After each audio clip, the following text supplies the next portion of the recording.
Welcome to Jets Overtime. Our draft preview is presented by Duncan. I'm Eric Allen, joined by Brian Baldinger and Leger Douzable. None of us were drafted up here at the table, but combined, we've played more than 250 games in the National Football League. What do you think about that? Pretty impressive for a undrafted guy. How many games belong to you, Ian? I would say 0. Okay, but I keep great company. You're the captain here right now. Exactly. All right.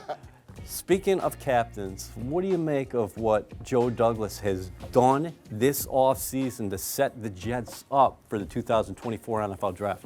I think he's done a magnificent job addressing needs. I mean, it started with the offensive line. You go out and you get Tyron Smith, who's been a 2-time first-team All-Pro. Morgan Moses comes back. John Simpson has been an unbelievable starter in Baltimore. Like, you do that, you get Mike Williams. I mean, you just go through that. And then they address depth on the defensive front. Yeah, they do. And this defensive line right now has 6 former first-round draft picks.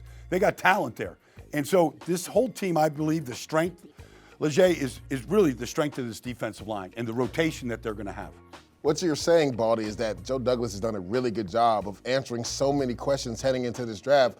It's giving them the flexibility to kind of do what he wants at pick 10, right? Could he go with one of the top 3 receivers at the playmaking position if they're there? Could he go offensive line, or could he even potentially trade back, get some more draft capital, because they do not have a second-round pick, and we know those are premium picks as well. So they got great quality pieces, right? And great value, not having this overspend to get guys. When you look at Mike Williams, you look at Tyron Smith, guys that have played at Pro Bowl level football, but they got them for great value. Deuce just mentioned the 10th overall selection. Yeah. The Jets have 7 picks in all. What do you think about this team's needs heading into Detroit? I think right now they can line up with 22. And they've got depth on the defensive front. They've got former 4th-round picks at offensive tackle that they got to continue to develop.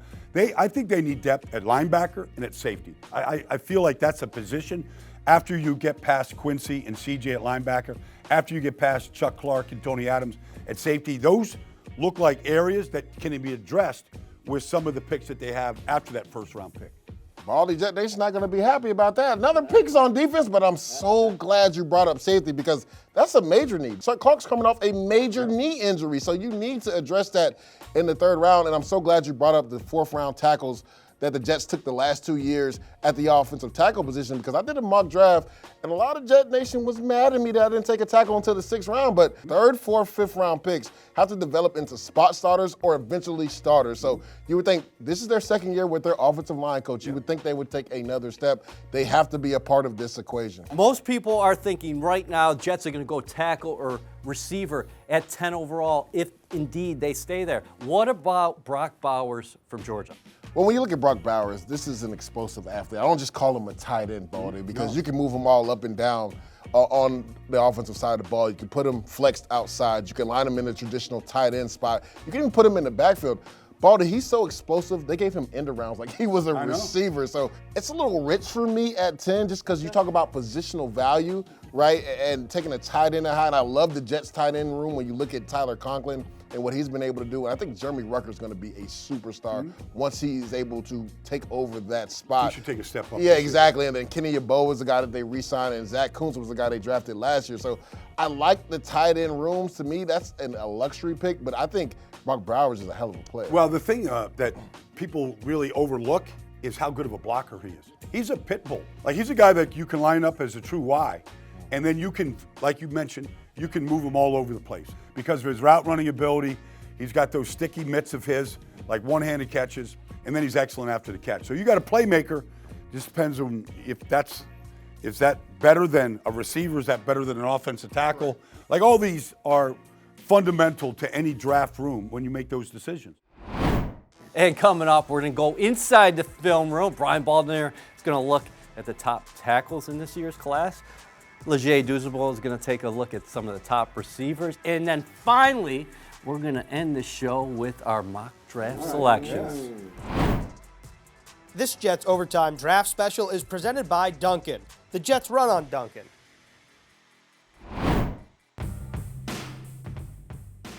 The Jets have used the 10th overall pick 3 times in franchise history. Defensive back Russell Carter in 1984, Ring of Honor member Al Toon in 1985, and most recently Garrett Wilson in 2022. Wilson was named Rookie of the Year and became the first Jets receiver to eclipse 1,000 receiving yards in each of his first 2 seasons with the team. He's also led the team in receiving yards in each of his first 2 seasons. Joe Douglas knocked it out of the park drafting Wilson at 10 overall. A handful of mock drafts have the Jets selecting a receiver at 10 this year. Let's see if lightning strikes twice for Joe Douglas and a third time for the green and white. Brian Baldinger of NFL Network joins me to talk all things offensive tackles. And Baldy, this is a deep offensive tackle draft class, but I want to know what the biggest differences between the top tackles are in your mind. So when you say deep, Caroline, I mean, we're talking about 8 deep right now. I mean, we have never seen a draft where 8 offensive tackles might go in the first round. But there is a big difference. I mean, Joe Alt at the top, Troy Fontenot at the top, Fuaga from Oregon State, Olu Fashanu from Penn State. I mean, these guys separate themselves because of their length, the way that they move. And then you could drop down still in the first round. A guy like Amarius Mims from Georgia, a mountain of a man, but, only started 8 games. Like Tyler Guyton at Oklahoma, immense size and like fluid movement, but they need time to develop, to get stronger. And if they do those things, they might become elite players. So now if we're thinking of the Jets specifically at pick number 10, who do you think would be available there, and who do you think would be the right fit for them? So I love Olu Fashanu because last year I thought he could have been a top 15 pick a year ago if he came out. But he stayed another year, and when I watch him, and I got tape here on Olu, all right? I mean, when you watch him, he's a mountain of a man. He's got tremendous movement, but he's very powerful. You watch him in the run game, and he moves bodies. That's what I'm looking for.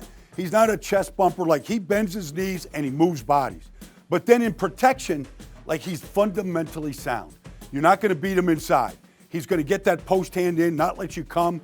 And then when he puts his grips on you and his ability to just stop your charge, like, it's excellent. And then you go back to the run game, Carolyn. You think about Breece Hall. You think about short yards. You think about goal line situations. You think about 4-minute drill. Who do you want to run behind? I'll run behind a guy who's got the power of Olu, all right? My comp for him is really Tyron Smith when he was at Dallas and getting drafted out of USC. Very similar size and power. And then ultimately, he's going to protect the blind side of your quarterback. And when he doesn't play with the clock in his head, he blocks as long as it takes to get the job done. Okay, so if the Jets don't go with tackle at 10, who is someone in round 3 that the Jets could pick up, and what would that talent difference be? The talent level, like say a guy like Javon Foster from Missouri, could be a 3rd-round pick, 4th-round pick. Like the talent drop-off is significant, but there's still a big frame, a body that's played a lot of football at Missouri in the SEC against elite competition. You might just need a full year to help develop to get him to a starter, but he can become a starter in this league. All right, it'll be interesting to see what happens at pick number 10 and if the Jets will go the offensive tackle route. But coming up next, Ethan Greenberg and Leger Douzable will break down some wide receiver prospects. With the 10th pick in the 2022 NFL Draft, the New York Jets select Garrett Wilson, wide receiver, Ohio State. The Jets own the 10th overall selection in the 2024 NFL Draft, a pick which has resulted in some talented players in recent years. Since 2012, the 10th spot has produced 4 Pro Bowlers and 3 first-team All-Pro players. The most notable player is 2-time NFL MVP and 3-time Super Bowl champion quarterback Patrick Mahomes. But other players include running back Todd Gurley, cornerback Stephon Gilmore, and tight end Eric Ebron. Other notable players selected at number 10 overall include Hall of Fame running back Jerome Bettis, Hall of Fame cornerback Rod Woodson, 7-time Pro Bowl pass rusher Terrell Suggs, and 3-time first-team All-Pro wide receiver Herman Moore. All right, Leger, let's talk about wide receivers. Baldy talked about the tackles, but wide receiver is another position popular to the Jets at 10 overall. Specifically, Marvin Harrison, Malik Nabers, and Robert Dunze, the top 3 receivers in this draft, but beauty is in the eye of the beholder. Oh, yeah. What do these 3 different receivers offer to teams? Yeah, when you look at Marvin Harrison Jr., he's just a complete receiver, great body control, can go up and get the football. Look at Malik Nabers. Nobody has better start and stop in regards to 0 to 60 acceleration in this draft. Can literally take a curl route 60 yards at any play. And then Rome Odunze is a true X receiver, can go up and get the ball, the best contested catch receiver in this draft, and can run every route in the route tree. Okay, so between those 3 guys, or someone else, Yeah. Is there someone that A, you think is worthy of the 10 overall pick, and B, you think has a decent chance to be available for the Jets to draft? I believe Rome Odunze has a chance to potentially be at the number 10 spot, and to me, it makes a lot of sense when you compare him with Garrett Wilson. I'm gonna break the film down and show you why Rome Odunze is special. People talk about he doesn't separate well. Well, just watch, Ethan, this out and up he runs versus UCLA. And it's the nuances of the route that he runs. I'm gonna pause it right here. The slight look over the shoulder lets the DB thinks he's running an out route, and you'll see the DB commit and come downhill. But watch Rome Odunze go out, then up, and take off on the defensive back. And you talk about separation, that's like 4 or 5 yards. Ethan, he had to wait for the football because he was so wide open. Let's get to this next play. Versus the University of Texas. He's gonna run a deep comeback here. And he does a really good job stepping on the defensive back's toes right here to create that separation at the top of the route. Just watch it. I'm gonna pause at the top of the route, Ethan. That right there causes that separation. Look how much separation he has from the defensive back. And then we talk about the catch radius, right? Big frame body receiver. Watch him go up and get this football and then get 2 down. A little toe drag swag. Homage to my guy, Nate Burleson. On this last play, this is what you want your ex-receiver to do. Be able to go up and dunk on somebody. Right here on this fade route, he sets him up inside and then wins outside on the fade. We talked again about his catch radius and him going up to get the ball. Watch where he catches this ball, Ethan, on top of the defender's helmet. That's what you want when you get a guy like Rome Odunze. Nobody is a better contested catcher. And in the red zone, he is an absolute monster, can run every route in the route tree. I think just pairs perfectly with Garrett Wilson. Rome Odunze led the FBS with 1,640 yards. That's a school record, 92 catches and 13 touchdowns. Is there a pro comp you see for him?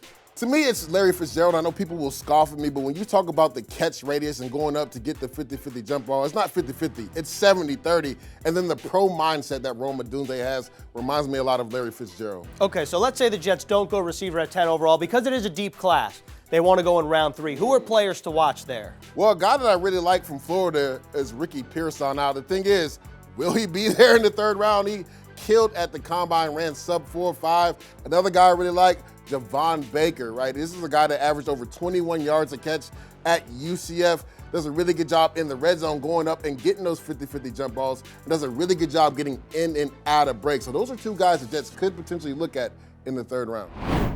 All right, well, we'll see how it all shakes out in a couple weeks. Jets fans crossing their fingers. Someone like Rome Odunze is going to be there at 10. But will he be there in Leger's mock draft or Brian Baldinger's mock draft? We'll find out after this.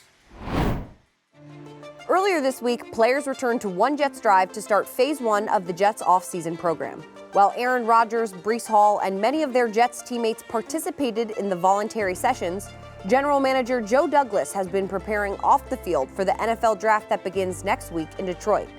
On Friday, Douglas spoke about the pre-draft process and what lies ahead for the team. We're in a good position. I feel like we're ready for anything. You know, if a lot of quarterbacks go, you know, that's great. If not a lot of quarterbacks grow, we're still going to be just fine. You know, we've had some great meetings leading up to this week, and a lot of hard work by our coaches, our scouts, analytics, football admin, everybody, operations, and it's really got us to this point where we're ready to attack this draft next week. In terms of evaluations, pretty much the hay's in the barn. You're just working the last second, talking to teams about possible trade scenarios. You know, you're having conversations with agents. We want to make Thursday, Friday, Saturday just almost surgical. You know, just we know what we're doing. We've had all these discussions. We've talked about every single scenario. Now we're letting the board fall to us and we're just executing. I feel like NFL Commissioner Roger Goodell has actually put us on the clock here. Jets overtime. Our draft preview is presented by Duncan. It's time for our mock drafts with Baldy and Dews. Let's start with you, Leger. Let's take a look at the landscape before the Jets are scheduled to pick at number 10 overall. Got 4 quarterbacks in the top 10. You see a trade right there. The Minnesota Vikings trade up to get their quarterback of the future. 2 of the top 3 receivers are gone, and the first defensive player goes at pick 8 overall, which I believe would be big for the Falcons. What do you make of what you just saw there? It makes a lot of sense. I mean, there's value at every one of those picks. Okay. I mean, it's hard to argue, honestly. But the good thing is without revealing anything, there's a good player still on the left at number 10 for the Jets. There are a few good players left on the board. Let's look at your top 9 selections, Baldy. So, EA, like I did my mock without any trades. I could easily make the trades, but I just did it like straight right there with the Patriots getting their quarterback in Drake May. Marvin Harrison, I think there'll be a revolt in Arizona if they don't take him right here. Jim Harbaugh finally gets Joe Alt. He recruited him at Michigan. He didn't get him. Dallas Turner, I think, makes sense all the way down there, the first edge. And then I've got Odunze going to the Bears. I think he might be the best receiver in this draft. Okay, so it's time for you to put your GM hat on. You are making the selection for Joe Douglas. Before you do, let's look at the top 9 again, because I want to see, analyze what the Jets' options are. Not the guys who have been taken, but who are the options right now at 10? Yeah, there's a few options out there. Olu Fashanu is still there, but the number 10 pick overall should be Rondon. If the draft board falls like this, go ahead and roll my number 10 pick, Rome Odunze. Baldy said it. To me, he will be the best receiver when it's all said and done. Big body receiver, can go up and get those contested catches. And Baldy, I said it's not 50-50 jump balls when Rome Odunze go up. It's 70-30. He's coming down with the football. A true X receiver, I think, pairs really nicely with Garrett Wilson. If he's there at number 10, Joe Douglas, turn that card in expeditiously. Catches everything with his hands. Everything with his hands. He's got a great set of mitts. If anybody's been listening to you for the last few months, they were not surprised by that selection. Not at all. All right, so let's go to Baldy now. You're up at number 10. You are selecting for Joe Douglas. Well, Odunze's gone in my mock, so he's already off the board. So I just went to Olu. Okay. I went to Olu Fashanu because, to me, I'm just taking the next best player available. And to me, the talent is there. My comp for Olu was always Tyron Smith. Like, I just think that when he gets his grips on people, like he doesn't let him go, he's played at a very high level at Penn State. And look, I don't know how you play him with Morgan and Tyron here right now, but you can't pass him up. Like, this is the type of player that you're starting tackle for 10 more years plus. And I just think you can't pass a guy like that up. So he goes inside the trenches. But a guy that I'd have maybe an issue passing up is Malik Neighbors, huh? That definitely is a top 10 talent. He is, and if you look at it, I mean, I don't want to say him and Garrett have the same game, but they're similar. I just think Malik Neighbors is a little bit more explosive, better start and stop in regards to his explosion, 0 to 60 acceleration. So I think the Jets would probably look at it hard, right? If Olu's there and Malik Neighbors is there, it'd probably be a real discussion in that war room who the Jets would take. I'm with Baldy, though. Like, when you look at a guy like Olu Fashanu, he reminds me, I know you said Tyron Smith, he reminds me of the Bricker Shaw Ferguson, who was a guy that played so many years there, never missed a game. They're both really good positional blockers, and they just keep, opponents at bay with an arm length, man. So, like, I think you'd have to be really hard tasked not to take Olu, depending on how the draft board falls for you, even though this could be a redshirt year for him. What's more likely, Thursday night in the Motor City? Okay. Jets make the selection at 10, Joe D moves up, or he moves back. Remember, the Jets don't have a second-round selection. They don't. So it's intriguing to see if Joe D could potentially trade back. But I think when you have a top 10 pick, you take the best player available or talent available, because that's how you have sustained success on a roster, right? It's a developmental league. You got to take good players, and you're probably not going to get the same value if you trade back. So I think the Jets will stay pat and take a player at 10 overall. LeJay, Joe's on the phone. Joe's on the phone. He's on the clock. He's on the phone. He's on the phone now. He's fielding phone calls because you got to listen. You got to listen when you're at 10. But if you got a chance to take either Odunze or Olu at 10, like, I don't know, trading back, you're going to find a player of that type of value down the draft board after you've just filled all these other needs. So I think Joe listens to the calls because I think they're going to be there, especially if another quarterback or one of those receivers are there. But I think they stay at 10 and take a great player. Baldy, speaking of phones, you can catch us next week live on Jets platforms after the Jets make their first-round selection. For Baldy, Deuce, Caroline, and Greens, I'm Eric Allen. Have a great night.